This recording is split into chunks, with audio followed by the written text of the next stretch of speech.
আচ্ছা, ওই আগের যে ফ্যাক্টরগুলো মানে উৎপাদকগুলো করা হয়েছে, সেই উৎপাদকগুলোতে তোমরা দেখেছিলে যে এ স্কোয়ার প্লাস বি স্কোয়ারের সূত্র, এ স্কোয়ার প্লাস বি স্কোয়ারের সূত্রই করেছিলে যে এ প্লাস বি তার whole square minus two A B. এরপরে দেখো, এই যে এটা 1 নম্বর সূত্র ছিল, 2 নম্বর সূত্রটা যে ছিল এ মাইনাস বি তার whole square plus two A B, এইটাও কাজে লাগবে। তাহলে এইটাও কোন কোন ক্ষেত্রে কাজে লাগে?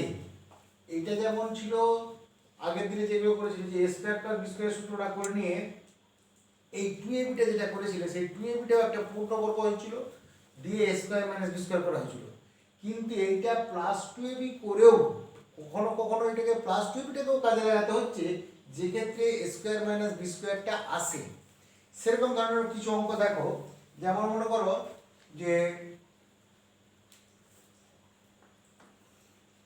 x টু দি পাওয়ার 4, আমি করছি দেখো, x to the power 4 minus 3x square y square plus y to the power 4, এই অঙ্কটা দেখো। এখানে যদি a স্কোয়ার প্লাস b স্কোয়ারকে এক কাছে নিয়ে আসে দেখো, সমান x to the power 4 plus y to the power 4 minus 3x square y square সমান দেখো, এটা x স্কোয়ার তার হোল স্কোয়ার প্লাস এটা y স্কোয়ার তার whole square minus 3x square y square. এখানে দেখো, এইখানে এই a square plus b square সূত্রটা কোনটা প্রয়োগ করছি? এখানে দেখো a minus b x square plus a minus b তার হোল স্কোয়ার প্লাস 2 করব। তাহলে a মাইনাস b দেখো, a minus b x square minus y square, a minus b তার whole square plus 2 into x square into y square minus 3x square y square সমান দেখো, এখানে হচ্ছে x square minus y square তার whole square minus দেখো এইটা আর এইটা যোগ বিয়োগ করলে সেখানে হয়ে যাচ্ছে এটা minus x square y square সমান হচ্ছে যে x square minus y square তার হোল স্কয়ার মাইনাস এটা হচ্ছে xy তার হোল স্কয়ার সমান হচ্ছে যে x square minus y square plus xy into x square minus y square minus xy। এসে গেল না?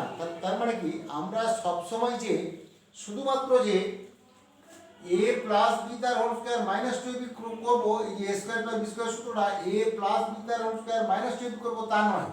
যেখানে যেখানে যেটা আমার প্রয়োজন লাগবে, আমার লক্ষ্য করতে হবে এইটা কি আছে, এইটার উপরে ডিপেন্ড করে আমাকে করতে হবে যে এখানে a মাইনাস b তার হোল স্কয়ার প্লাস 2ab করছি, a মাইনাস b তার হোল স্কয়ার প্লাস 2ab করছি, তাহলে 2ab আর মাইনাস 3ab তে মাইনাস ab আসছে, সেই মাইনাস ab টা দেখো xy তার হোল স্কয়ার হয়ে যাচ্ছে। এইভাবে আমরা এই ধরনের অঙ্কগুলো করব।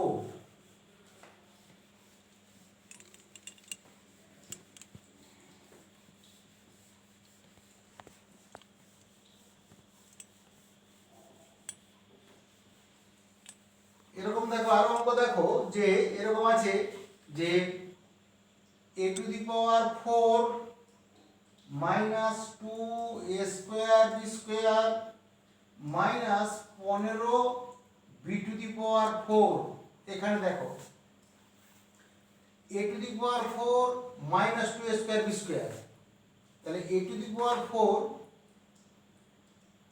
সমান a to the power 4 minus 2a square b square, এইটাকে পূর্ণবর্গ রাশিতে প্রকাশ করতে গেলে লাগবে আমার plus b to the power 4, plus b to the power 4, R plus b to the পাওয়ার 4টা আমি এক্সট্রা লেখার জন্য আমি করব minus b to the power 4, আর এখানে minus 15 b to the power 4 সমান হয়ে গেল। দেখো এখান থেকে এইটা হয়ে যাচ্ছে a square minus b square তার হোল স্কয়ার, আর মাইনাস এটা হয়ে যাচ্ছে 16 b টু দি পাওয়ার 4 সমান হয়ে যাচ্ছে দেখো a square minus b square তার whole square minus 4b square তার হোল স্কয়ার সমান হয়ে যাচ্ছে a square minus b square plus 4b square into A square minus B square minus 4b to the power 4, এইগুলো যোগ বিয়োগ হবে সমান দেখো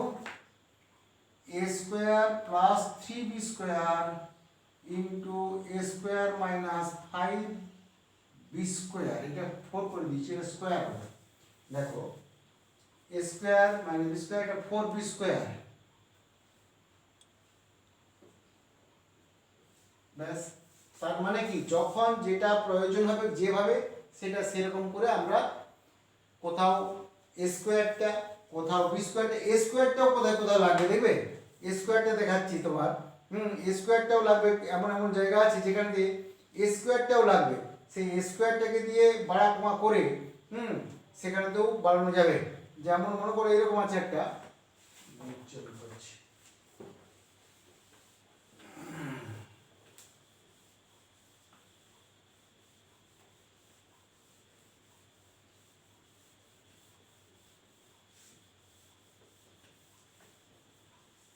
যেমন মনে করো 8 p to the power 4 minus 10 p square q square minus 25 q to the power 4। দেখো এইখানে দেখো এইটা কিন্তু পূর্ণবর্গ রাশি নয়, আর পুরোটা থেকে কমন নেওয়া যাচ্ছে না, তাহলে এইখানেতে দেখো 2ab, এইটা 2ab তে দেখো 2 ইন্টু 2p স্কোয়ার বা 2 into p square into 5q square, যেখানে বিটা, তাহলে 2 5 10 p স্কোয়ার q স্কোয়ার হয়ে যাচ্ছে, তাহলে এখানে এইটা কিন্তু p টু দি পাওয়ার 4 হওয়ার কথা। তাহলে আমার এখানে 8 টু দি পাওয়ার 4টাকে আমি ভাঙবো কততে, দেখো এইখানে দেখো আবার 4টা, এই যে q টু দি পাওয়ার 4টা কিন্তু মাইনাস আছে, দেখতে পেয়েছো? তাহলে এখানে সমান এটাকে করতে হবে, দেখো এইটা 8p টু দি পাওয়ার 4টাকে আমি ভাঙছি 9p to the power 4 minus p to the power 4 minus 10p square q square minus 25q to the power 4 q to the power 4 সমান দেখো এখানে দেখো এই 9p টু দি পাওয়ার 4টা আমি রেখে দিলাম, যে মাইনাসটা কমন নিয়ে নিলাম, মাইনাসটা কমন নিয়ে নেওয়ার পর দেখো এখানে হচ্ছে p to the power 4 plus 10p square q square plus 25q to the power 4 সমান দেখো এখানটা হয়ে যাচ্ছে 3p স্কোয়ার তার হোল স্কোয়ার মাইনাস এইটা হচ্ছে, দেখো এইটা কার হোল স্কোয়ার, এটা p স্কোয়ার, এটা 5q স্কোয়ার, তাহলে p square plus 5q square তার হোল স্কোয়ার সমান হয়েছে দেখো 3p square plus p square plus 5q square into 3p square minus p square minus 5q square সমান দেখো 4p square plus 5q square into 2p square minus 5q square. তাহলে দেখো এরকম করে যে উৎপাদকগুলো রয়েছে সেই উৎপাদকগুলো মেনলি পূর্ণবর্গাকার কিনা তোমাকে এ স্কোয়ার প্লাস 2b প্লাস বি স্কোয়ার ফর্মে বা এ স্কোয়ার মাইনাস 2b প্লাস বি স্কোয়ার ফর্মে আসতে গেলে এটা কত দরকার বিটা কত দরকার সেটা এগুলো প্র্যাকটিস করলে সেগুলো হয়ে যাবে, উপরন্তু এই ফ্যাক্টরগুলো বা উৎপাদকগুলো হয়ে যাবে। আচ্ছা, এইগুলো দিয়ে আমি কয়েকটা আরও বাড়ির কাজ দিয়ে রাখছি, ডেসক্রিপশন বক্সে এগুলো দেবো, কয়েকটা বাড়ির কাজ দিয়ে রাখছি। আর আজকে ওর সাথে সাথে আমরা ওই সমীকরণ গঠন করে সমাধান করো, সমীকরণ গঠন করে যে সমাধান করার চ্যাপ্টারটা রয়েছে সেখানে আমরা সমীকরণটা বলতে কি বুঝি আগে দেখব, আর আমরা সমীকরণ গঠন করে ওখানে সমাধান করতে বলা আছে, আমরা সমীকরণটা দেখে নিয়ে সমীকরণটা আগে সমাধান করাটা শিখে নেব, সমাধান করাটা শিখে নেওয়ার পর পরের অঙ্কগুলোর সমীকরণগুলো গঠন করব, করে সমাধান করব। দেখো এইখানে তাহলে এই যে উৎপাদকগুলো যে বিভিন্ন টাইপের দেখালাম সেই উৎপাদকগুলো প্র্যাকটিস করো, আর আমি ডেসক্রিপশন বক্সে কয়েকটা দিচ্ছি আর সেগুলোও করো। আর এই সমীকরণটা বলে দিচ্ছি, সমীকরণটা দিয়ে আস্তে আস্তে আমরা সমাধানটা প্রথমে করে নেবো, তারপরে আবার সমীকরণ গঠন করব। এখন প্রথমেই বলি যে সমীকরণটা কি। আমরা সমীকরণটা আগে থেকেই করেছি অনেক, দেখো একটু মনে করে। ওই যে যেখানেতে তোমাদের ভাষায় প্রকাশ করতে বলা হয়েছিল বা ভাষাটা দেওয়া ছিল সেটাকে সংখ্যায় প্রকাশ করতে বলা ছিল, এই যে বিভিন্ন জিনিসগুলো ছিল সেগুলো, তার মানে তোমাকে সে কোথায় লিখো অঙ্কে লিখার মতো যেগুলো প্রথমের দিকে করেছো সেগুলো তুমি দেখো। এখন সমীকরণটা কি জিনিস আমি আগে বলি। যেমন মনে করো বলা হচ্ছে যে তোমার কাছে 60 টাকা রয়েছে, আর কত টাকা হলে তোমার 217 টাকা হবে। ভালো করে শোনো, তোমার কাছে 60 টাকা আছে, আর কত টাকা হলে তোমার 217 টাকা হবে। তাহলে এই যে আর কত টাকা হলে তোমার 217 টাকা হবে, এই যে কথাটা আর কত টাকা হলে, ওই যে আর কত টাকা হলে যেটা অজানা রাশি, তোমার কাছে আছে 60 টাকা, আর ওই যে আর কত টাকা হলে মানে সেটা অজানা রাশি, সেই অজানা রাশিটাকেই তো আমরা চলরাশি হিসেবে ব্যবহার করি। সেই চলটা আমার কত, যা হলে আমার টোটাল টাকাটার পরিমাণ 217 টাকা হবে। তাহলে আমি মনে করছি যে ওই টাকাটা আমার এক্স টাকা, যে আমার কাছে 60 টাকা আছে, আমি যদি আরও এক্স টাকা পাই তাহলে আমার 217 টাকা হবে। তাহলে ওইটাকে আমরা কী করে প্রকাশ করব? আমরা ওইটাকে এই যে তোমার সমস্যাটা, এই যে গাণিতিক সমস্যাটা, যে আমার কাছে 60 টাকা আছে আর কত টাকা হলে 217 টাকা হবে, এই গাণিতিক সমস্যাটাকে আমি কি করে অঙ্কের ভাষায় প্রকাশ করব? তাহলে আমি সেখানে মনে করছি যে আমার কাছে আরও এক্স টাকা যদি হয় তাহলে আমার ওই 217 টাকা হবে। তাহলে মনে করো আমার কাছে 60 টাকা ছিল, তাহলে এই যে 60 টাকা ছিল, আমি মনে করছি আরও এক্স টাকা পেলে আমার 217 টাকা হবে।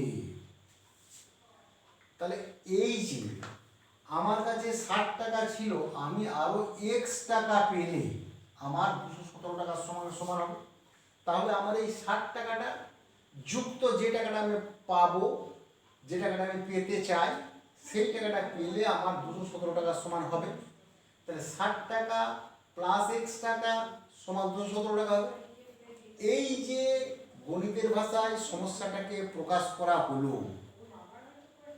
তার মানে কি এই গণিতের ভাষায় প্রকাশ করা হলো যে সমস্যাটা, সেই সমস্যাটার মধ্যে কি আছে 60টা কি সংখ্যা, একটা ধ্রুবক পদ, 217টা কি ধ্রুবক পদ, এখানে এক্সটা কি একটা চলরাশি, তার একটা চল সংখ্যা। তাহলে চল সংখ্যা, ধ্রুবক পদ, চল সংখ্যা, ধ্রুবক পদ, তাদেরকে যদি আমরা গাণিতিক চিহ্ন দিয়ে যোগ করে, বিয়োগ করে, গুণ করে, ভাগ করে মাঝখানে একটা সমতা চিহ্ন দ্বারা যুক্ত করতে পারি, তাহলে কি হলো? চলরাশির সঙ্গে ধ্রুবক পদ, চলরাশির সঙ্গে ধ্রুবক পদ দিয়ে এটা কার সঙ্গে সমান হচ্ছে? ধ্রুবক পদের সঙ্গে সমান হচ্ছে। তাহলে চলরাশির সঙ্গে ধ্রুবক পদ কে বিভিন্ন গাণিতিক চিহ্ন দ্বারা যুক্ত করে, মানে যুক্ত, বিযুক্ত, গণিত, ভাজিত ইত্যাদি সংখ্যা দিয়ে যুক্ত করে সমতা চিহ্ন দ্বারা যদি আবদ্ধ করা হয়, তাহলে যে রূপটা পাবো সেটাই হচ্ছে একটা সমীকরণ। এবং এই সমীকরণ যখনই জানবে সঙ্গে সঙ্গে দেন সমীকরণের সঙ্গে সমীকরণ আর অভেদ, এই দুটোর মানটা তোমাকে জেনে নিতে হবে। সমীকরণ আর অভেদের কীরকম মানটা, না এইখানে দেখবে যে চলরাশিটা একটা নির্দিষ্ট মানের জন্য এই সমীকরণটা সিদ্ধ। তার মানেটা কি? এই চলরাশির একটা নির্দিষ্ট মান এই সমীকরণটাকে সিদ্ধ করে। মানে কি একটা নির্দিষ্ট মানই পাবো যে 60 টাকার সঙ্গে কত টাকা যোগ করলে 217 টাকা হবে, সেটা কিন্তু ফিক্সড। তার মানে কি এখানে চলরাশির একটি নির্দিষ্ট মান আছে, এই চলরাশির একটি নির্দিষ্ট মান আছে, সেই নির্দিষ্ট মানের জন্যই কিন্তু এইখানে 60 যুক্ত সেইটি সমান 217। এবারে কী করে সেই মানটা বের করবো সেটা আলাদা জিনিস, সেটা হচ্ছে সমাধান। তাহলে এইটাকেই বলা হচ্ছে সমীকরণ। তাহলে সমীকরণ কি বলবো না, ধ্রুবক রাশির সঙ্গে চলরাশিকে বিভিন্ন গাণিতিক চিহ্ন দ্বারা যুক্ত করে যে একটি সমান চিহ্ন দ্বারা আবদ্ধ করি, তাহলে যে রূপটা পাবো সেটা হচ্ছে সমীকরণ। এইভাবে আমরা সমীকরণগুলো গঠন করব। তোমাদের কিছু কিছু আছে শুধু সমীকরণ গঠন করো, সমীকরণ গঠন করো, সমীকরণ গঠন করে সমাধান করো। তাহলে আমরা আগে তারপরে শিখবো যে কীভাবে সমাধানটা সমীকরণটা কী করে আমাদের সমাধান করতে হয়। তাহলে দেখবে সবসময় এইখানেতে মাঝখানে যখন সমতা চিহ্ন রয়েছে এরপরে যখন লিখতে হয় তখন বা দিয়ে লিখতে হয় বা। আমরা বাঁ দিকে কি নিয়ে আসবো, বাঁ দিকটাতে কি রাখবো, ডান দিকটাতে কি রাখবো, বাঁ দিকটাতে রাখবো চল সংখ্যাগুলো। তাহলে এখানে তোমাদের এক চল বিশিষ্টই, যেমন এই তোমাদের গাণিতিক সমীকরণটাই একটাই চল থাকবে।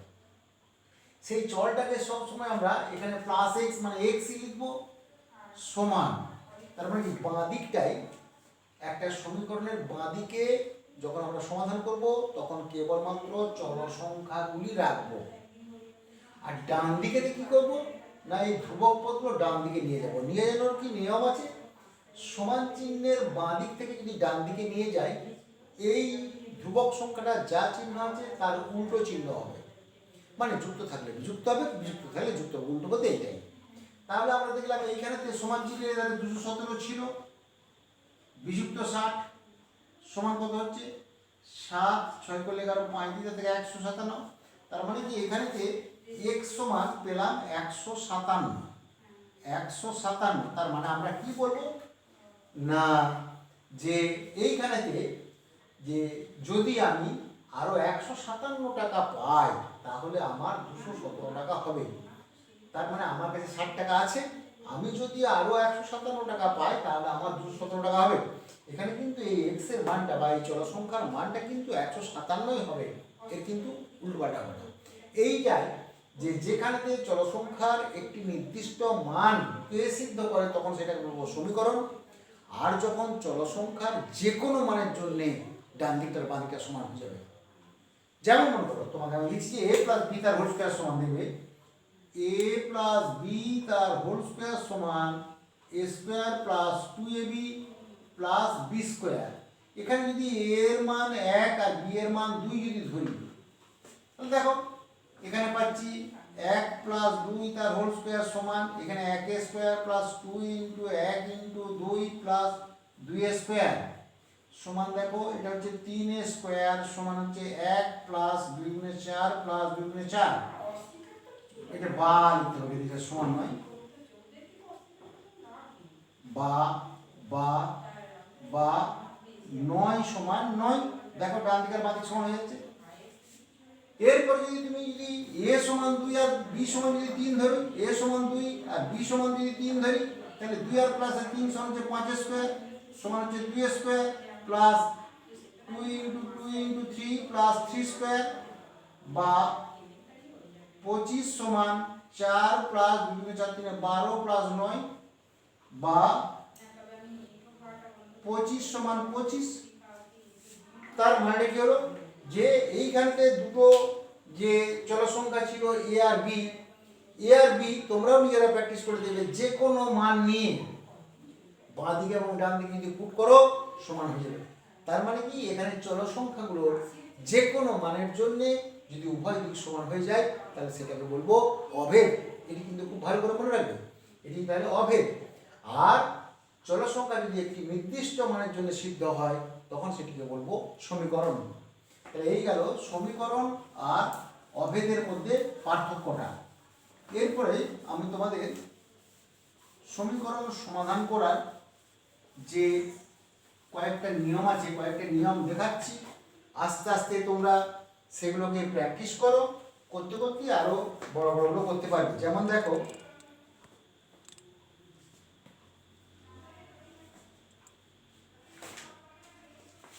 8x সমান 24, সেখানে x সমান বা x সমান 24/8 সমান 3 পেয়ে গেলাম, অতএব x সমান 3 পেয়ে গেলাম। এরপরে দেখো তোমাদের করা আছে এটা যে x/5 সমান -3। এখানে খেয়াল করবে -3 মানে -3/1 দিয়ে ক্রস মাল্টিপ্লাই যেখানে করবে x × 1 বা x সমান 5 × -3 সমান হচ্ছে -15 therefore x equal to -15 আসছে। এবারে দেখো আরো যখন বড় সংখ্যায় পাবে যে y/3 সমান 2/9, y/3 সমান 2/9, और देखो 9 into y মানে 9y সমান 3 into 2 সমান 6, therefore y equal to 6/9, 3 2 6 3 থেকে 9 সমান হচ্ছে 2 এর 3, তাহলে y সমান 2 এর 3। এই যে পাচ্ছি মানগুলো, তাহলে এরকম করে ছোট ছোট মানগুলো বড় আমি করে দেখাচ্ছি। দেখো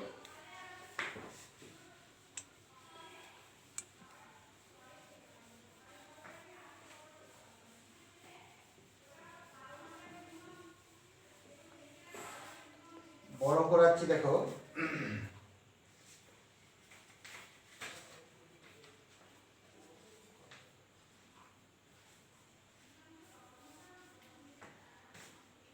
12x plus 8 equal to 7x plus 28। এখানে দেখো বা 12x, এই 7x টা সমান চিহ্নের বাঁ দিকে নিয়ে আসবো, তাহলে এটা কি আছে প্লাস, এটাকে মাইনাস করবো, -7x সমান ডান দিকে ছিল 28, এই 8টাকে ডান দিকে নিয়ে যাবো, তাহলে মাইনাস হয়ে যাবে 8, বা 5x সমান 20, therefore x equal to 20/5 সমান 4, therefore x equal to 4। এইভাবে সমাধান আরো দেখাচ্ছি আমি। দেখো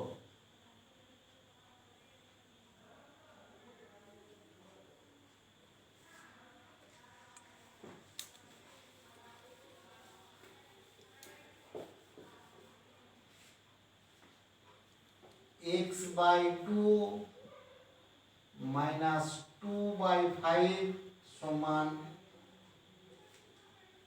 x/3 প্লাস 1/4। এখানে দেখো সেই একই জিনিস, বা দিব x/2 minus x/3 সমান 1/4 প্লাস 2/5। এখানে 2/5 টা মাইনাস ছিল, এখানে প্লাস হয়েছে, x/3 টা এখানে প্লাস ছিল, এখানে মাইনাস হয়েছে, বা 6 হচ্ছে লসাগু, 3x minus 2x, 20 হচ্ছে লসাগু, 4 5 20, 5 4 2 8, বা x/6 সমান 13/20। দেখো 20x equal to 6 into 13, therefore x equal to 6 into 13/20, 2 3 2 10 সমান 39 10, 3 পূর্ণ 9 10। ঠিক আছে, তাহলে এইভাবে এই বইয়েরগুলো যেগুলো আছে দশমিক দিয়েগুলো করবে। আর আমি আরও কিছু কাজ ওই ডেসক্রিপশন বক্সে সমাধান আর উৎপাদক দিয়ে রাখছি। এই সমীকরণটা আগে সমাধানটা করে নাও, সমাধানটা করে নেওয়ার পর আরও পরে এবারে সমীকরণ যেগুলো কঠিন কঠিন আছে সেগুলো সমীকরণ গঠন করব। আর কাজগুলো তোমরা আস্তে আস্তে করে পাঠাও। প্রত্যেকে তো কাজ পাঠাচ্ছ না, অনেকেই কাজ পাঠাচ্ছে না, দেখছি কাজ কমপ্লিট করছো না, কাজগুলো করে পাঠাতে পারো।